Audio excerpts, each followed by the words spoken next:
Muito obrigado, bom dia a todos e a todas. Eu farei, como anunciado, uma breve apresentação sobre os diferentes eventos que constituíram a agenda do presidente aqui em Paris. Hoje nós concluímos o segundo dia dessa área do eixo bilateral da visita do presidente Lula à França, que foi uma visita extremamente exitosa e muito produtiva. É a primeira visita de Estado de um presidente brasileiro à França em 13 anos e é um marco muito importante para o estreitamento das relações de amizade e de cooperação entre os dois países.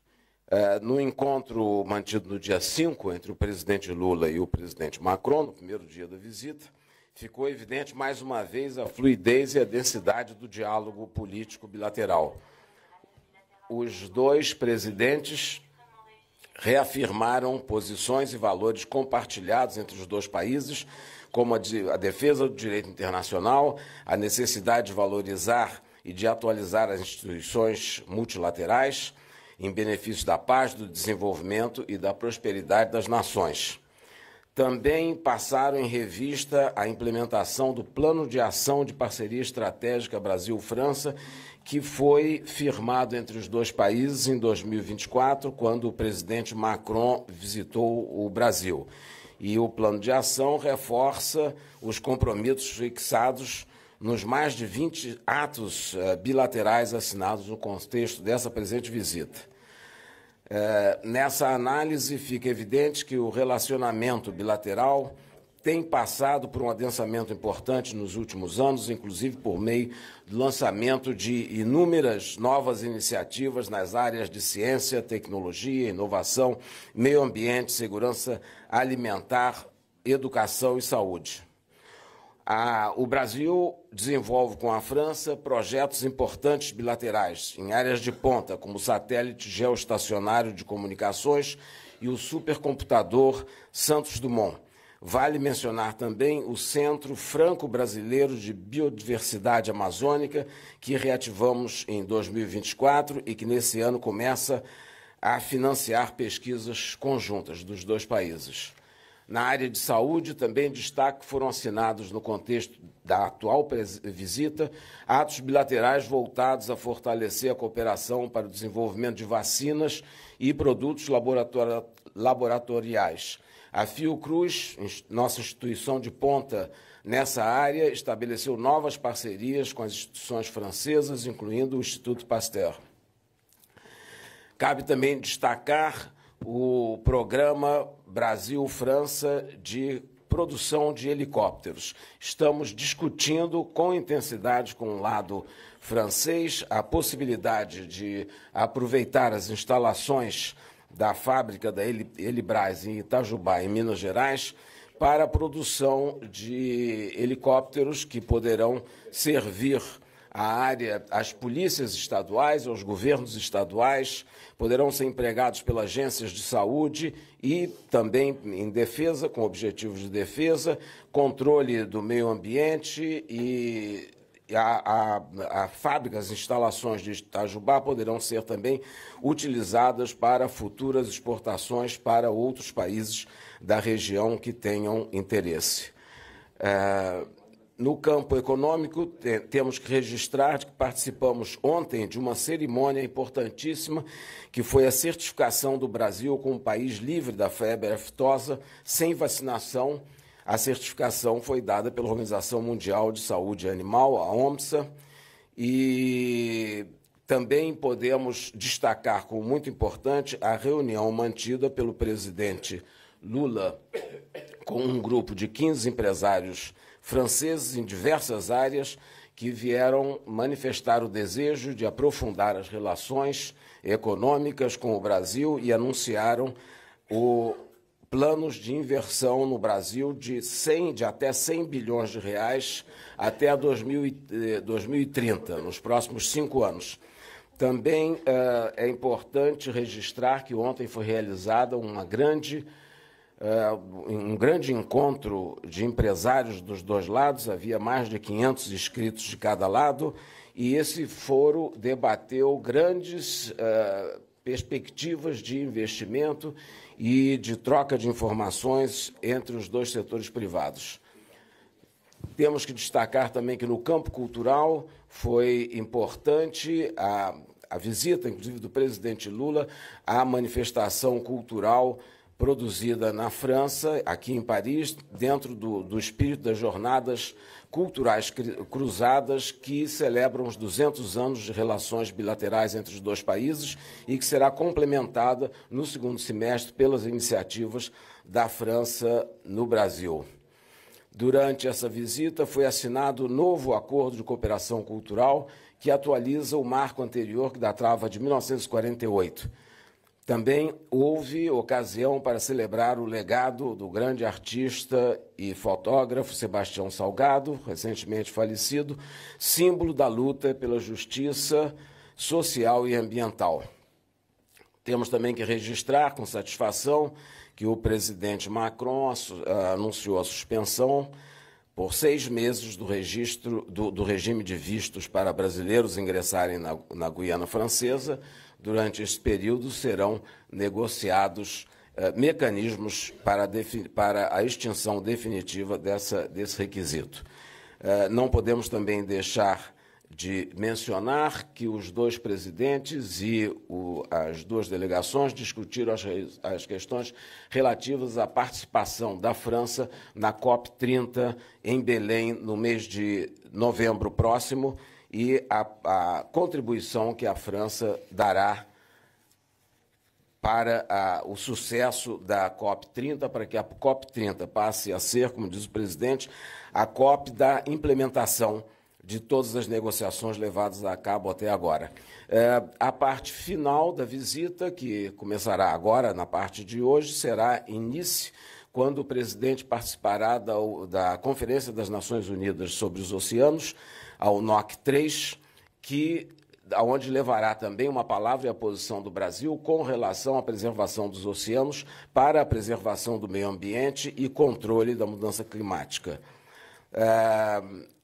E a questão dos oceanos é fundamental para o Brasil, um país que tem 8.500 quilômetros de extensão de costa marítima e que não pode deixar de se preocupar, evidentemente, com a preservação, como em qualquer outra região.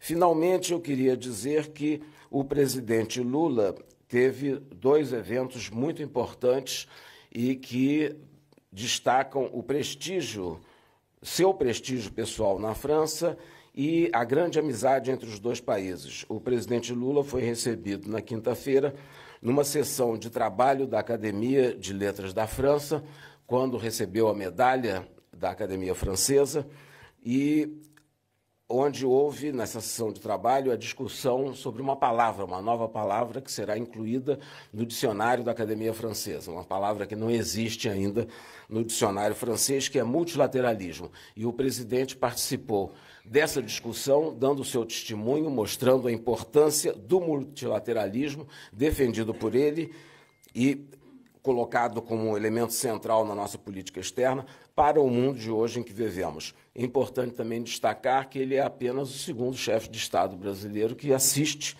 e recebe essa homenagem da Academia de Letras da França. O anterior chefe de Estado brasileiro que visitou a Academia foi em 153 anos atrás, foi Dom Pedro II. Portanto, são os dois únicos que tiveram esta honraria. Também, no dia de ontem, o presidente recebeu um doutorado honoris causa da Universidade de Paris 8, que é uma universidade voltada para temas sociais, para a política e para a inclusão. É uma universidade que recebe estudantes estrangeiros de braços abertos e que já contou com a participação de vários importantes intelectuais brasileiros, desde Josué de Castro até o querido amigo de todos nós e trabalhou tantos anos com o presidente Lula, com o professor Marco Aurélio Garcia. São 2 gestos de grande distinção que colocam o presidente em destaque na França pela dedicação e pelo empenho que tem no desenvolvimento das relações bilaterais dos dois países. Portanto, muito obrigado, presidente. Ninguém bate palma para o Mauro. Obrigado.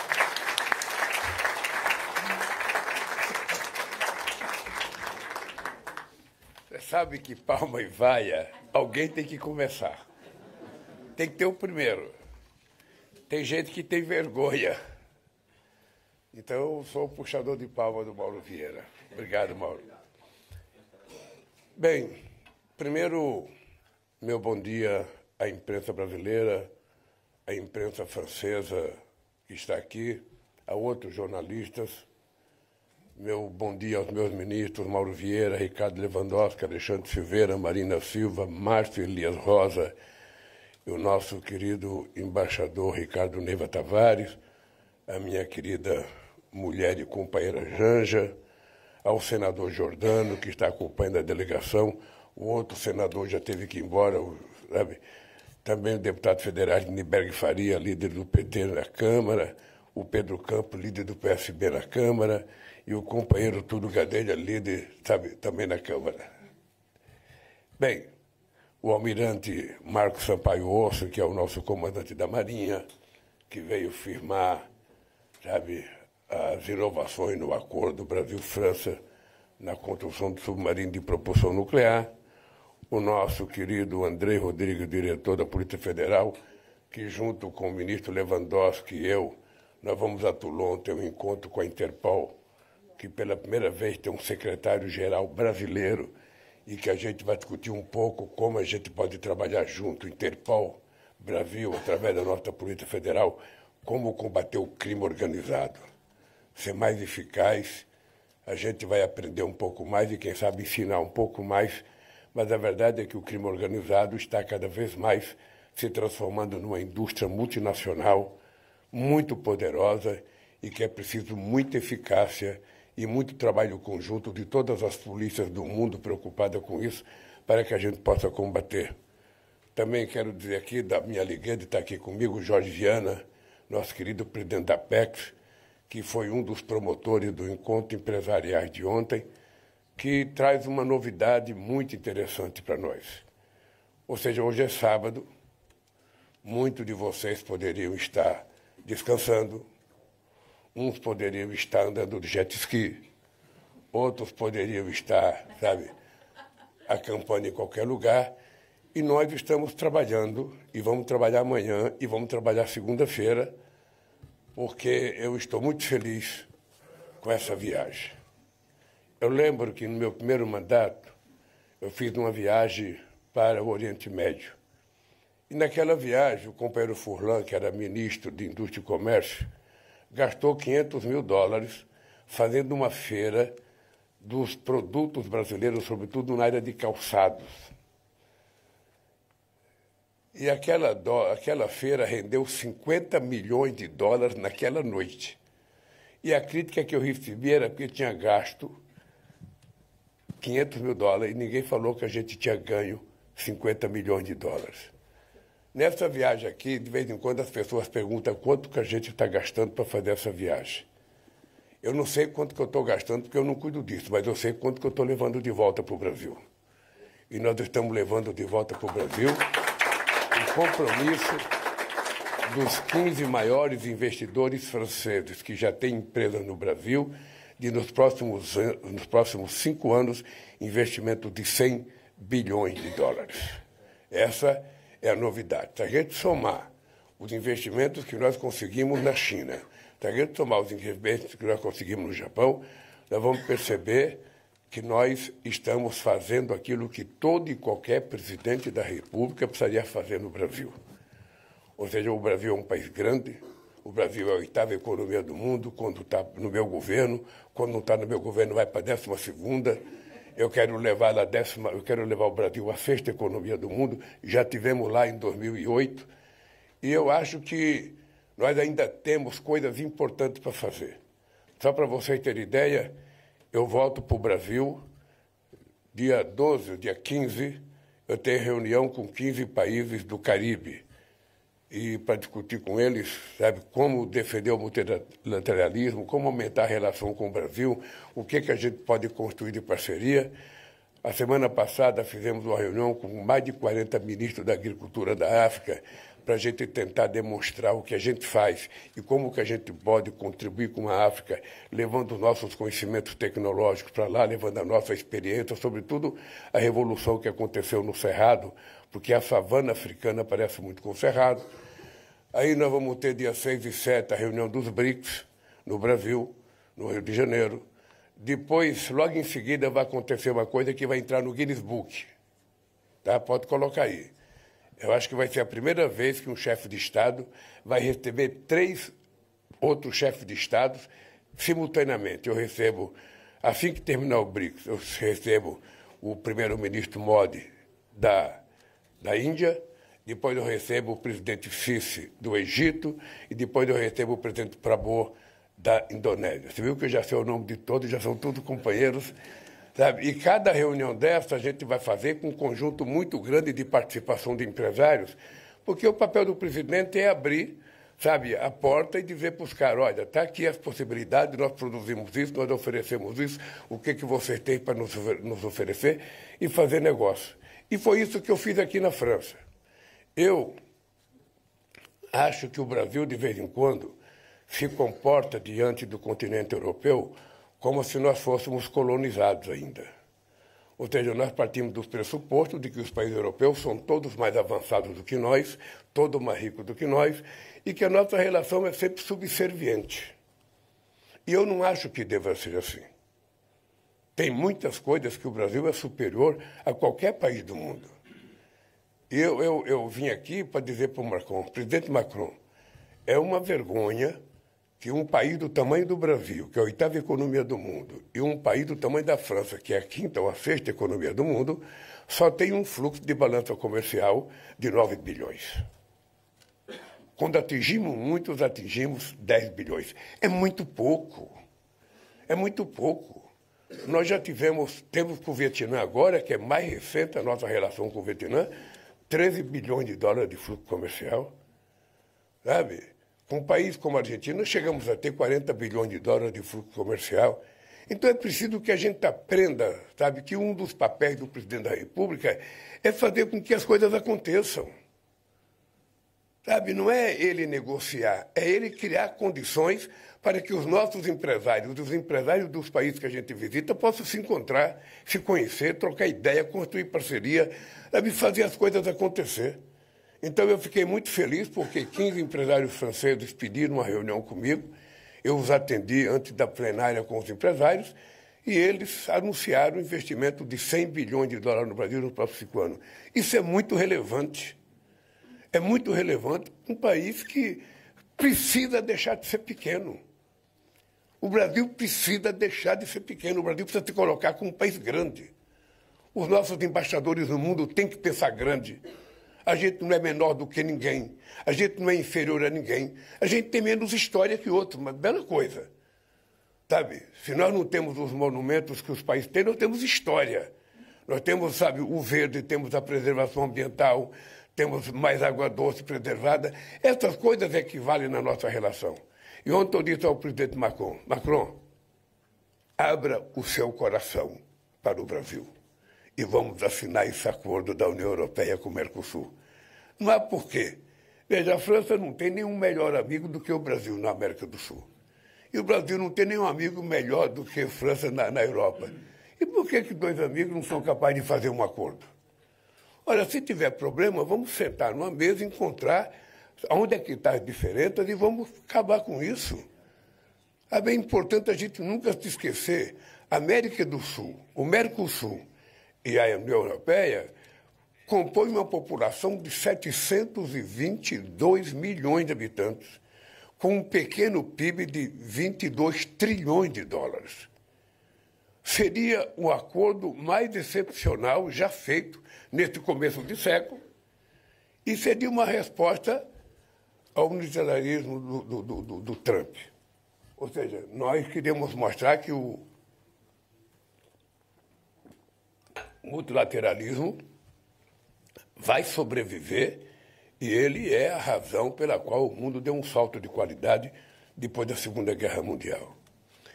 Bem, essa questão do acordo com dos helicópteros é uma coisa que eu tenho me pautado desde o governo anterior, quando nós fizemos um acordo e produzimos 50 helicópteros em Itajubá, em Minas Gerais. E o Brasil tem a única fábrica de helicópteros da América Latina.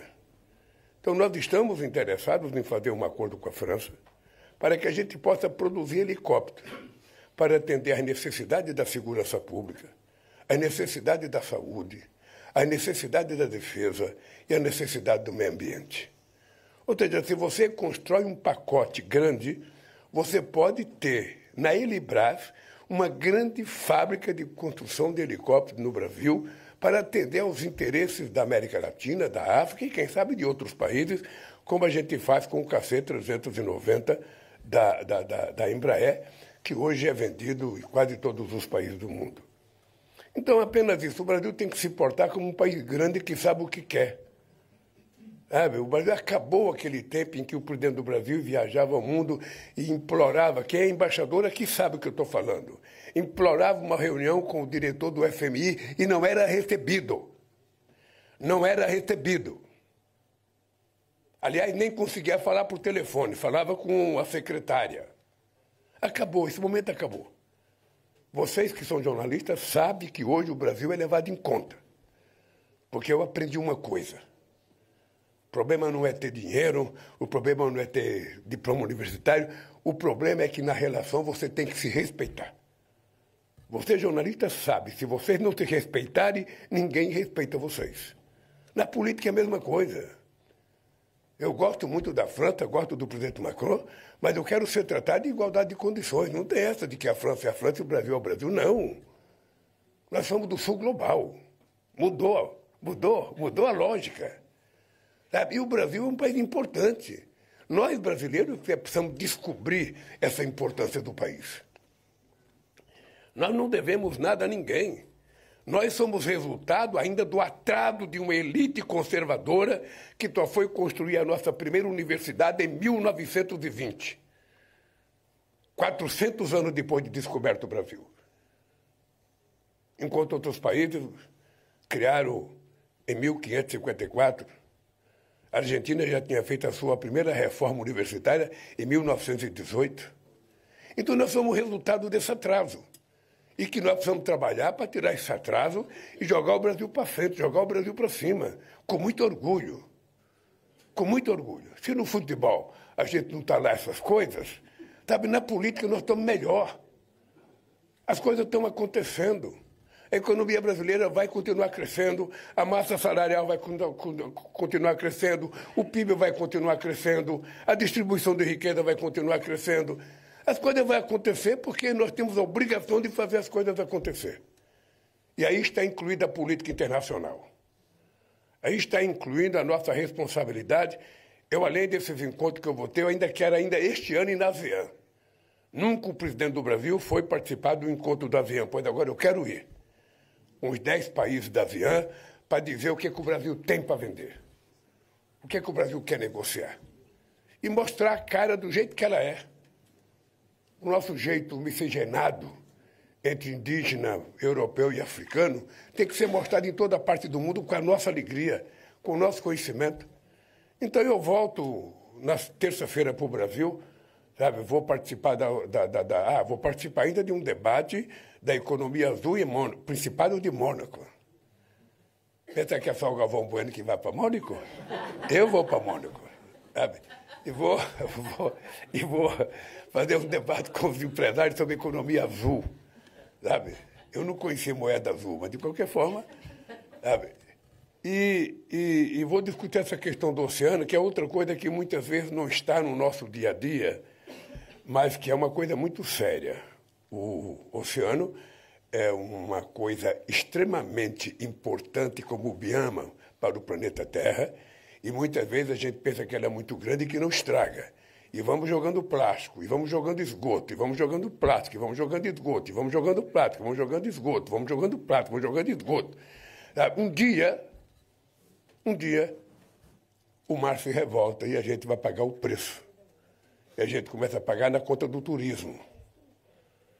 É isso que a gente vai acontecer. Então, nós estamos tentando fazer o Brasil se transformar num país extremamente importante. Nós temos muita responsabilidade com a COP. Nós resolvemos fazer a COP na Amazônia, sabe? Porque eu quero que o mundo veja a cara da Amazônia. Eu quero que o mundo veja o que é a Amazônia. Porque todo mundo pensa que é só um monte de árvore. Não. São 30 milhões de seres humanos que habitam a Amazônia. E dentre esses 30 milhões tem gente que passa fome. Tem seringueiro, tem extrativista, tem indígena, tem pescador, tem pequeno produtor rural.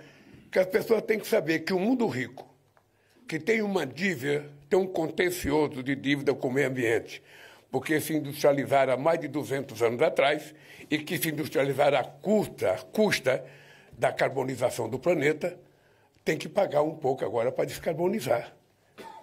Ou seja, pagar atrasado, pagar 100 anos atrasado. E ele sabe que a conta hoje, para a gente poder manter o aquecimento do planeta em 1,5 graus, se a gente quiser manter, vai custar uma bagatela de 1 trilhão e 300 bilhões de dólares. Ou seja, se tivesse feito as coisas na hora certa, não teria tanto dinheiro junto. Mas não pagou uma prestação, juntou 2, juntou 3, juntou 4, juntou um monte de anos, agora a dívida é essa. E lá na Copa a gente vai saber se as pessoas querem tratar a sério essa questão do clima. Se as pessoas querem respeitar o que diz o cientista e o que diz a própria natureza com as reações que ela está tendo em várias partes do mundo, ou não. Então nós vamos fazer uma COP muito séria, sabe? Nada de muita festa, mas sim muito debate, muita discussão. Nós vamos fazer um encontro separado de chefes de Estado 2 dias antes, para a gente aprofundar, sabe? Se até perto o Trump não confirmar que vem, eu pessoalmente vou ligar para ele e falar, ô cara, o Trump, cara, a COP é aqui no Brasil.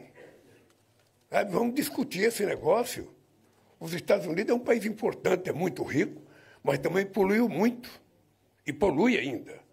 Então, como é que ele não vai participar?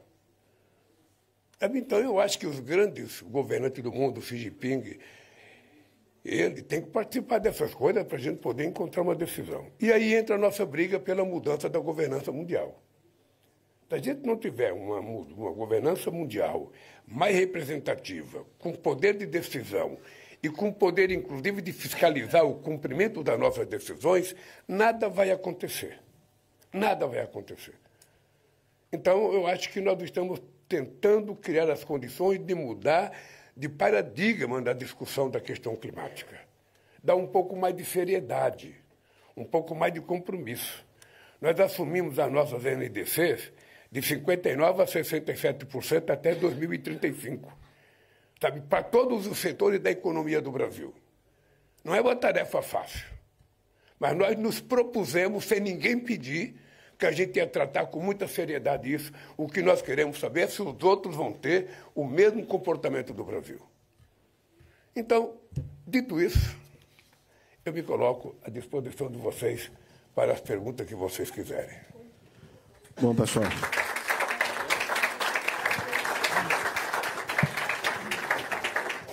Vamos iniciar as perguntas, então, pelo Olivier Punjade, da Rádio France. Bonjour, Monsieur le Président. Peraí. Não, vou falar em português se você preferir. Pode falar em francês mesmo, que eu acho bonito. Ah, mas você prefere? Ok. Eu achava que meu português era mais bonito como o sotaque francês, mas...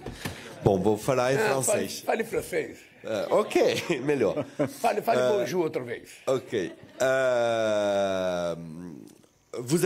Ma question concerne le conflit en Ukraine. En fait, je sais que vous avez abordé les deux principales crises internationales que sont la crise à Gaza et celle en Ukraine avec le président Macron, que vous êtes tous les deux avec un objectif commun, celui d'arriver a chegar a acordo de paz nessas duas questões, mas vocês não têm os mesmos métodos para isso.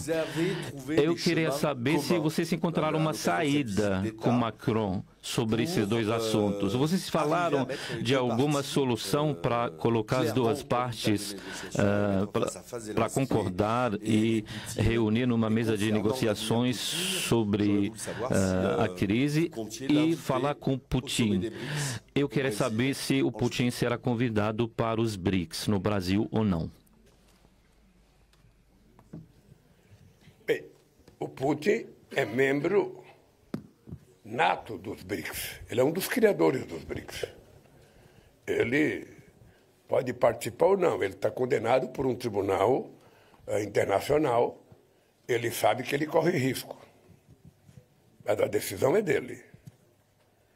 Tá? Ele está convidado porque ele é membro nato. Ele é o criador dos BRICS junto com o Brasil, Rússia, sabe, e China. Olha, essa questão da guerra da Ucrânia e da Rússia, ou da Rússia e da Ucrânia, eu tenho a percepção e consciência de que é normal que um país europeu e um governante europeu assinta diferente do que eu, que estou muito mais longe, tem um oceano que separa os dois continentes. Então eu compreendo o calor, a veemência de um dirigente europeu, sabe? Agora eu quero que eles compreendam também o meu comportamento. Eu comecei com essa guerra fazendo uma crítica contundente à Rússia pela ocupação, sabe, ao território da Ucrânia. Eu comecei fazendo essa crítica. E até hoje eu continuo fazendo a crítica. E o Brasil faz parte de um grupo de países que, junto com a China, fizeram um documento propondo a constituição de um grupo de 13 países em via de desenvolvimento que não estão relacionados ao conflito, sabe, para que se tente encontrar uma proposta de acordo entre a Rússia e a Ucrânia, sabe, para ver se a gente põe fim à guerra. Eu acredito nisso. Quem não acredita ainda são os dois países, tanto a Rússia quanto a Ucrânia. Agora, você, companheiro que me fez a pergunta, pelo que eu percebi da sua pergunta, você é um cidadão que entende de geopolítica internacional. Eu, sinceramente, acho que no subconsciente, ou melhor, no inconsciente de todos os líderes políticos do mundo, todo mundo sabe o que vai acontecer. Todo mundo sabe que as condições do acordo já estão colocadas. O que está faltando é coragem das pessoas dizer o que querem. É muito difícil, quando você começa uma coisa, você parar. É muito difícil. Começar é mais fácil. Eu sei que não é a mesma coisa, mas comparando uma greve com uma guerra, quando você começa uma greve, o dirigente sindical faz os discursos mais veementes em cima de um caminhão de som e cada vez ele vai engrossando mais o discurso, e vai falando mais coisas, e vai se comprometendo mais. Chega uma hora que ele percebe que a greve não dá mais em nada e ele não sabe como parar a greve.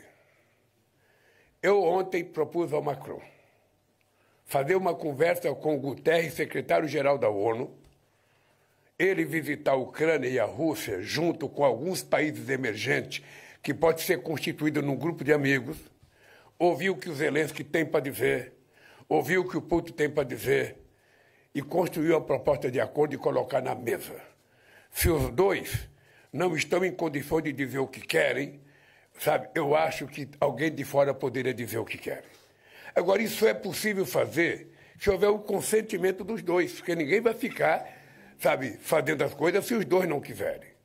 Eu fui aos 80 anos da Segunda Guerra Mundial na Rússia e fui conversar com o Putin sobre isso.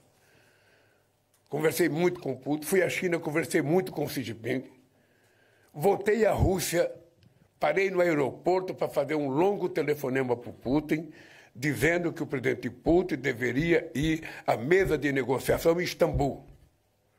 Seria um gesto que ele faria para aqueles que não acreditam que ele quer paz. Ele explicou as razões dele. Obviamente que eu fiz uma proposta dessa, sabendo que um governo tem uma série de gente que ajuda ele a tomar decisão e que, muitas vezes, o presidente não se expõe de ir numa primeira reunião. Mas eu disse para ele que era importante que ele se expusesse, que ele fosse a Istambul. Só tornar público qual é a base do acordo. Bom, ele não foi. Então eu lamentei que ele não tenha ido. Se fosse eu naquela situação, eu teria ido. Então eu acho, companheiro, que está mais próximo de um acordo do que parece. Por enquanto, eu acho que os dois líderes têm dificuldade de explicar para o seu próprio povo os seus limites. Ninguém vai ter tudo o que quer.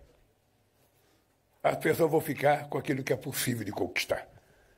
A vida é assim, na nossa relação humana e na nossa relação política. Ela é assim. A gente nunca tem tudo o que a gente quer. A gente tem apenas aquilo que é possível. E eles já sabem o que é possível.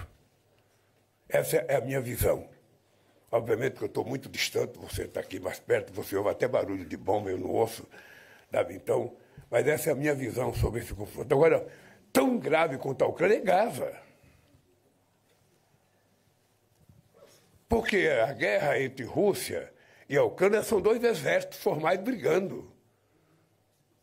Gaza não. Gaza é um exército altamente profissionalizado matando mulher e criança. Eu fico pasmo com o silêncio do mundo. Me parece que não existe mais humanismo nas pessoas.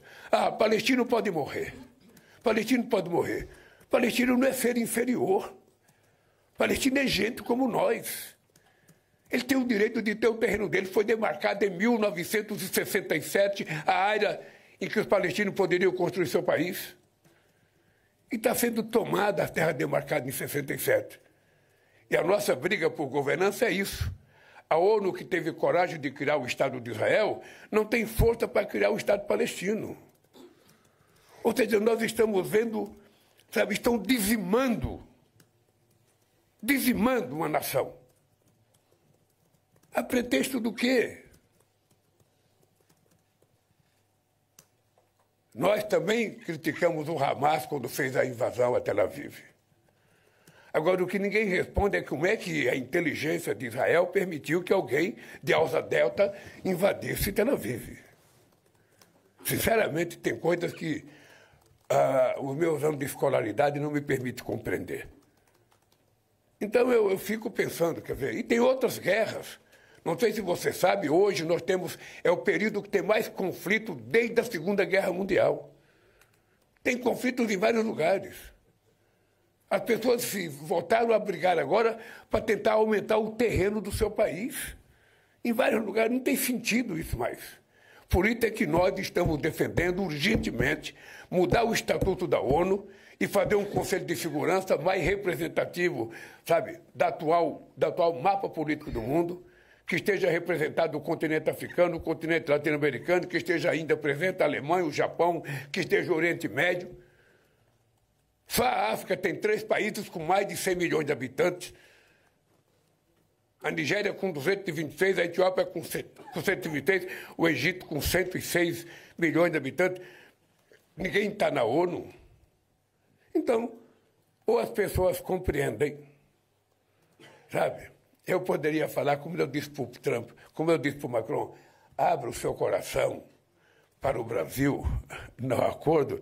Eu poderia dizer ao Xi Jinping, ao Putin, ao Trump, ao Macron e ao primeiro-ministro da Inglaterra, abra o seu coração no Conselho de Segurança e deixe outros países entrar para ver se a gente consegue mudar um pouco o mundo. É isso, querido. Vamos à segunda pergunta, Paola de Orte, da Rede Globo. Presidente, bom dia. Obrigada por fazer essa coletiva para falar conosco. Presidente, no final do primeiro dia da visita de Estado, depois que o senhor se encontrou com o presidente Macron, eu conversei com o presidente Macron e eu perguntei para ele sobre o acordo.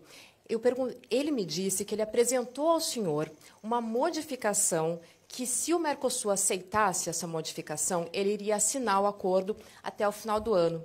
Eu queria perguntar para o senhor o que o senhor achou dessa proposta de modificação, o que é exatamente essa modificação e se o senhor estaria disposto a aprovar dentro do Mercosul para que o acordo fosse assinado até o final do ano. Obrigada. Olha, na verdade, o presidente Macron me apresentou uma proposta, ele apresentou uma tese, sabe, sobre a questão do acordo.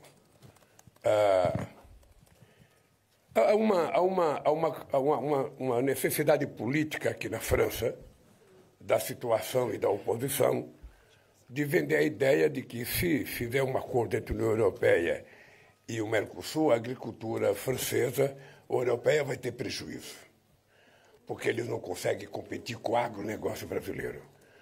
Ora, o agronegócio já exporta para cá o que eles produzem. O agronegócio já exporta soja para cá, já exporta milho. Sabe? A nossa cota de carne, segundo o Márcio, meu ministro interino, se eles cumprissem a cota, no máximo os franceses iriam comer 2 hambúrgueres em média por ano. É nada. Eles se esquecem que o Brasil tem quase 6 milhões de pequenas propriedades até 100 hectares. Eu vou repetir, o Brasil tem quase 6 milhões de pequenas propriedades até 100 hectares, que não fazem parte do grande agronegócio. Eles se esquecem que no Brasil nós temos 2 milhões e 500 mil pequenos produtores de 0 a 10 hectares. O que eu disse ao presidente Macron é que seria importante que os agricultores franceses se reunissem com os agricultores brasileiros, porque, ao invés de antagonismo, a nossa agricultura pequena e média possivelmente tenha muita complementariedade. É isso que deve acontecer. E sugeri ao Macron, vamos fazer uma reunião com os pequenos de vocês e com os nossos pequenos. Eu, longe de mim, querer prejudicar o pequeno agricultor francês. Longe de mim. Eu não quero que a gente pare de comprar vinho da França, embora a gente produza vinho. Eu não quero deixar de comprar champanhe, embora a gente produza champanhe. Eu não quero deixar de comprar queijo e outro latino, embora a gente produza também. Ora, política comercial é uma via de 2 mãos, gente. Sabe? A gente vende, a gente compra. A gente vende, a gente compra. A gente vende, a gente compra. E somente numa mesa de negociação. Então, não é possível um acordo unilateral entre França e Brasil sem levar em conta que a União Europeia tem 27 países e que o Mercosul são 4. Então, o acordo tem que ser coletivo. Tá? Eu sei que a Ursula von der Leyen e a Comissão têm procuração para assinar o acordo, independentemente da França querer ou não. Porque a França já deu procuração. Tá? Eu acho que o Parlamento Europeu aprova o acordo. Mas eu não quero que seja um acordo em que as pessoas fiquem de cara feia. Aí não é acordo. Sabe, quando você sai para comprar um carro usado, você encontra o dono do carro pedindo 10. Ele acha que é o maior preço do mundo para ele. Se ele vender por 10, ele vai ganhar o fim do mundo. Você acha 10 barato. Para você também é o melhor negócio do mundo. Esse é o acordo. Os dois saírem felizes. Então, eu não quero que o produtor brasileiro prejudique o produtor francês, eu quero que a gente se encontre e veja aonde é que está o problema. Não é ideológico. É simplesmente econômico. E vamos discutir para ver o que a gente pode fazer. Eu estou convencido. Quero que vocês anotem na cadeira entre vocês aí. Até eu deixar a presidência do Mercosul, nós vamos ter esse acordo assinado. Com todo mundo sorrindo. É isso. Vamos para a próxima pergunta. Lúcia Nuzel, da RFI. Bom dia, presidente. Obrigada por essa coletiva. Sou a Lúcia Misel, da Rádio França Internacional. Mais próximo, ok. Presidente, a sustentabilidade esteve nos seus discursos desde que o senhor chegou aqui na França. O senhor acabou de falar sobre a COP30 e ver quem vai estar falando sério sobre esse assunto do clima. Mas, ao mesmo tempo, no Brasil, a gente tem visto a agenda antiambiental avançar num nível inédito no Congresso, né, com a Lei Geral de Licenciamento Ambiental aí, avançando no Congresso. Então, eu gostaria de perguntar para o senhor o seu posicionamento sobre essa lei, sobre o avanço dessa lei, e até que ponto o senhor está disposto a barrá-la, se veto é uma opção para o senhor. Muito obrigada. Olha, quando o Congresso aprova uma lei, essa lei ela vai para todos os ministros que têm alguma relação direta com essa lei. Eles sugerem aquilo que deve ser vetado, aquilo que deve ser sancionado. Eu tenho, acho que, mais de 15 dias para receber essa lei, que ela vai chegar. Ela vai para a Câmara ainda. Então, ainda está num debate imenso. Ainda temos todo um debate na Câmara. Você percebe que é muito difícil um presidente da República dar palpite, sabe, de uma coisa que está sendo votada na Câmara. eu tenho o direito de vetar. Então, deixa acontecer, deixa ver se o debate na Câmara evolui. Acho que os ministros do meu governo que têm afim com essa lei têm que ir para dentro da Câmara debater, tem que ir para dentro da Câmara convencer, porque se a gente estiver lá brigando, a gente tem chance de fazer com que seja aprovado, sabe, uma coisa melhor do que uma coisa pior. É isso que vai acontecer. Sabe, o que nós temos certeza é que nós estamos fazendo um trabalho que jamais foi feito no país, com muita dificuldade. Com muita dificuldade, porque a questão climática é verdadeira, ela não é mentirosa. Os cientistas não estão inventando. Nós estamos tendo um calor excessivo, inclusive na Amazônia.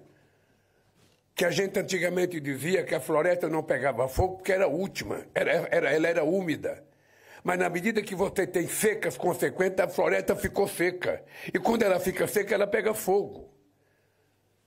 Nós temos esse problema. Nós estamos medindo o crescimento do desmatamento agora por conta da queimada em função do fogo do ano passado.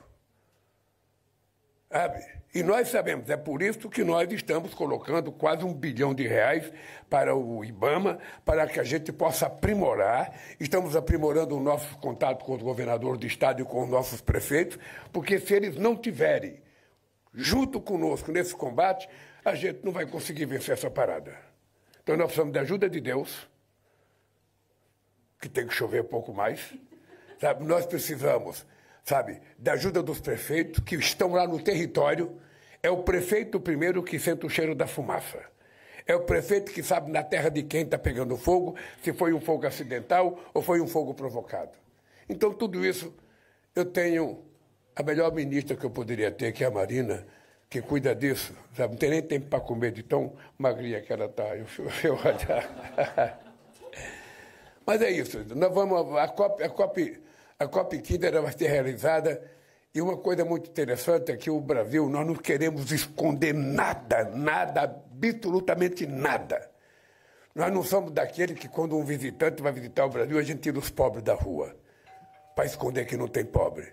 Ou faz como alguns países que eu visito, que coloca uma cerca para a gente não ver os pobres. Não. Aqui as pessoas vão ver o que o Brasil é, do jeito que é e como é. Então, a COP será um novo paradigma para a questão ambiental. E vamos esperar que o Congresso faça o melhor possível. Como diz o jogador de futebol, espero que o Congresso dê o seu melhor para a política ambiental do Brasil. É isso. Vamos à próxima pergunta, Américo Martins, da CNN. Bom dia, presidente. Bom dia. Muito obrigado pela oportunidade, Américo, da CNN. Eu, às vezes, acho que você tem uma parceria com o Laércio. Porque esse cara é sorteado toda vez que eu venho. Eu vou contratar ele para jogar na loteria por mim. Podemos jogar junto, mas o senhor se lembra muito de mim, porque eu cubro o senhor desde a campanha de 1994. Tem gente aqui que nem estava nascido nessa época, então, por isso. Mas muito obrigado, presidente, pela oportunidade. O senhor acabou de dizer que as pessoas já sabem o que vai acontecer na resolução do conflito entre Ucrânia e Rússia. O que o senhor acha que vai acontecer, em especial com relação à questão territorial? Obrigado. Eu sabia que você ia fazer essa pergunta, cara. Deixa eu lhe falar uma coisa. Eu tenho a convicção que todos os presidentes europeus, sobretudo os europeus, os Estados Unidos, o Putin e o Zelensky sabem o que está para acontecer. Eu não posso dizer, porque eu sou da América do Sul global, não vou dar um palpite, sabe, uma coisa tão séria. Mas eu também imagino o que vai acontecer. É só fazer cálculo. É só fazer cálculo. A gente vai perceber que a guerra está chegando a um fim. Tem um limite. Sabe?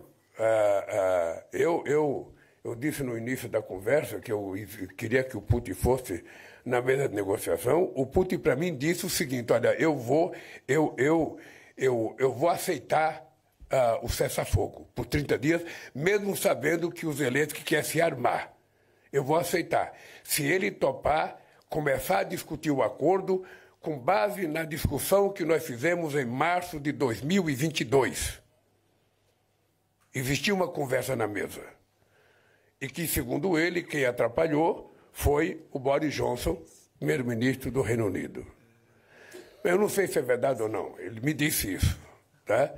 O que eu acho é que já fazem 3 anos, eu acho que está na hora das pessoas perceberem que o que já se gastou com essa guerra, o que já se perdeu de vida, não será recuperado mais. Por isso que eu acredito e fiz essa sugestão. A ONU pode voltar a ser protagonista desse assunto. O Guterres é um homem bom.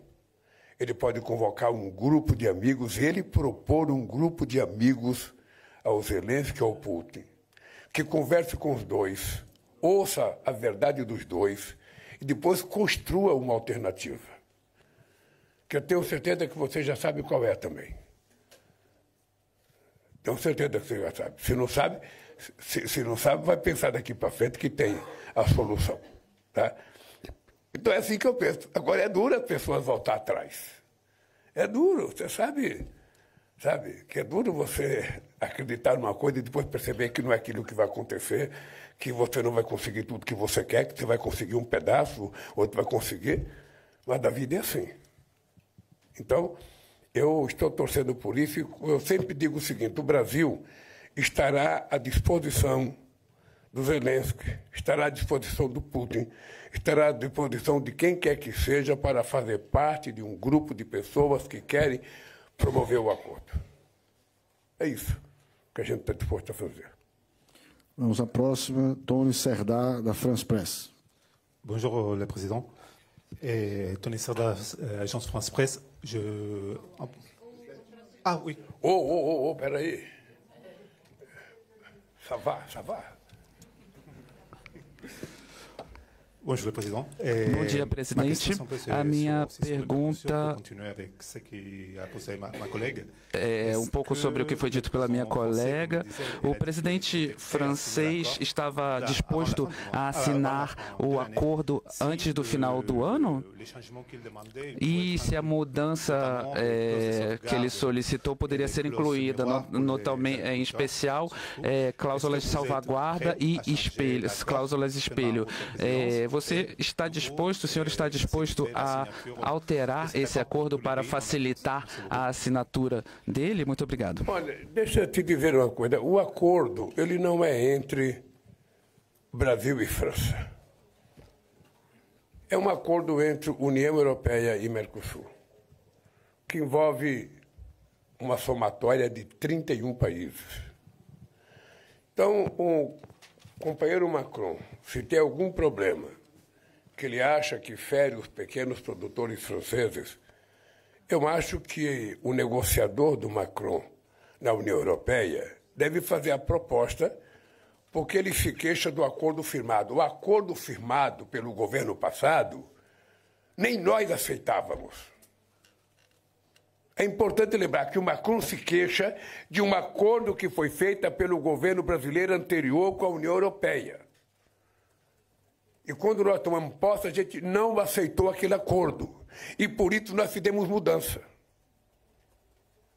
E foi estranho, porque o Macron falou comigo do acordo feito no governo passado. Sabe? Nós vamos continuar conversando com a França.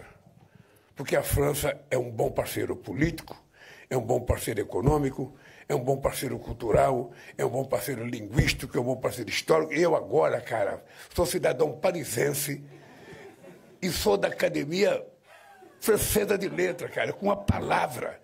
Quantos de vocês contribuíram com a palavra? Nenhum, eu contribuí com a palavra lá.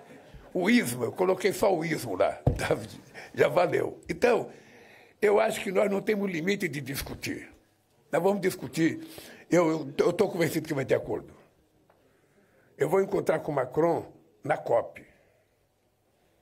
E eu penso que até lá, quando ele estiver embaixo de uma árvore de 30 metros de altura, que ele perceber a beleza daquela floresta e falar, porra, eu vou fazer acordo com o Brasil.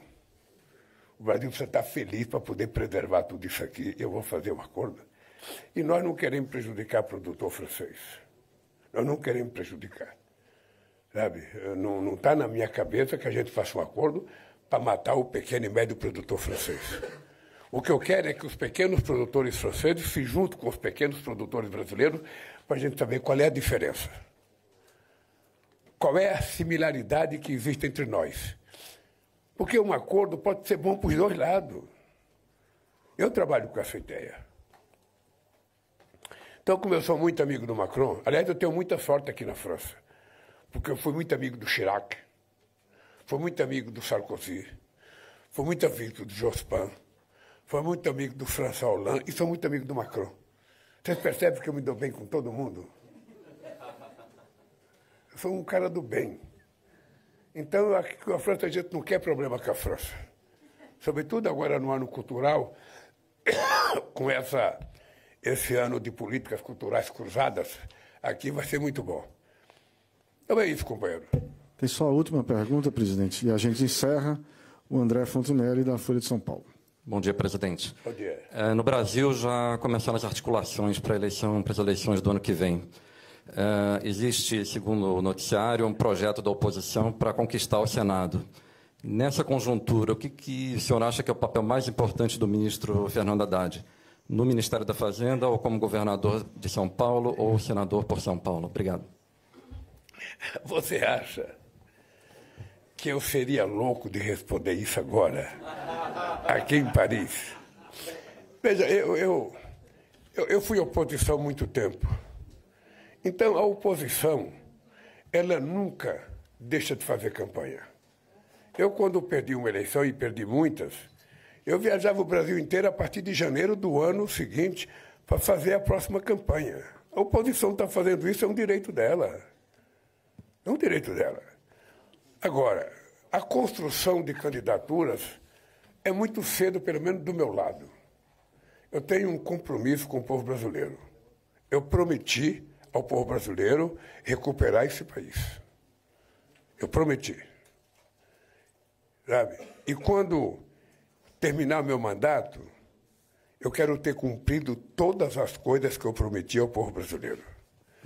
Mas quando chegar o ano que vem, eu vou começar a discutir candidaturas. Eu não sei quem é melhor em que lugar. Nós temos que fazer o mapeamento do Brasil, ver a realidade. Eles querem eleger senadores, eu também quero. Eles querem eleger governadores, eu também quero. Eles querem eleger deputados federais, eu também quero. É um direito de todo mundo querer eleger. O que eu posso te dizer uma coisa é o seguinte. É a única coisa que eu posso te dizer daqui de Brasília. A extrema-direita não ganhará as eleições no Brasil. Não vai ser inteligência artificial, a fake news que vai fazer alguém ganhar aquela eleição. Tá? Estou te dizendo, olhando bem nos seus olhos. A extrema-direita não votará a governar esse país, sobretudo com um discurso negacionista, mentiroso, muitas vezes até canalha, sem respeitar pessoas, sem respeitar movimentos sociais, sem respeitar mulheres, sem respeitar negros, sem respeitar indígenas, não vai ganhar as eleições. Tá? Então é isso que eu posso dizer. E quando chegar no momento certo, a gente vai escolher os nossos candidatos. Obrigado a todos, agradeço os ministros, a presença também de todos os jornalistas. Até a próxima. Calma, gente, espera aí.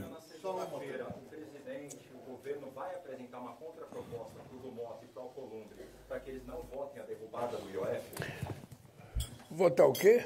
IOF. Deixa ele falar, companheiro. A reunião foi feita na minha casa. A reunião foi feita sexta-feira à tarde na minha casa, uma belíssima reunião com o Hugo Mota, com o Alcolumbre, com o Haddad, com o Rui Costa, com o Galípolo. Ou seja, foi uma reunião, está tudo acertado. Tá? Então você pode ficar certo que vai acontecer exatamente aquilo que nós acertamos. Sem briga, sem conflito. Apenas fazendo aquilo que tem que ser feito. Conversar, encontrar uma solução e resolver. Só isso. Pode perguntar. Eu estou muito flexível hoje. Pode perguntar. Eu queria... Sérgio Uti, SBT. Eu só queria completar a pergunta do Américo sobre a Ucrânia. O argumento do governo brasileiro da necessidade de paz e de acabar a guerra é irrefutável. Ninguém discorda desse argumento na Ucrânia. A questão é a negociação e o que pode render essa negociação. O senhor não acredita que uma negociação que termine com a Rússia dominando parte de um território que não é dela, que o Brasil não reconhece como dela, isso não é um presente para o agressor, para o invasor? Isso não abre um precedente muito perigoso em termos geopolíticos? Olha, você está numa guerra. Uma guerra, nem sempre acontece aquilo que a gente quer. Eu vou lhe contar um pequeno exemplo. Eu fui procurado uma vez pelo presidente do Chile, esse que morreu agora, do helicóptero, o Pinheira, que me propôs conversar com Evo Morales, que ele tinha interesse de dar, sabe, uma autorização para que o Evo voltasse a utilizar um pedaço do mar da Bolívia. A única coisa que ele não queria era a palavra independência, sabe? O território continuava sendo chileno. Eu fui conversar com o Evo. O Evo, ideologicamente, disse, não podemos aceitar, o território é nosso, o território é nosso, o território é nosso, vamos aceitar. Eu falei, Evo, você perdeu aquilo numa guerra. Você acha que você faria uma guerra agora, você ganharia? Então é o seguinte, cara, se pode fazer um acordo para você explorar 100 anos, você pode renovar por mais 100 anos, depois por mais 100 anos. Você pode ficar 500 anos lá. A pergunta é o seguinte, o Putin vai sair da Crimeia? Vai sair? A pergunta que eu te faço. Olha, nem ele quer sair, nem o Zelensky quer perceber outra parte que ele já invadiu e que ainda não tomou definitivamente.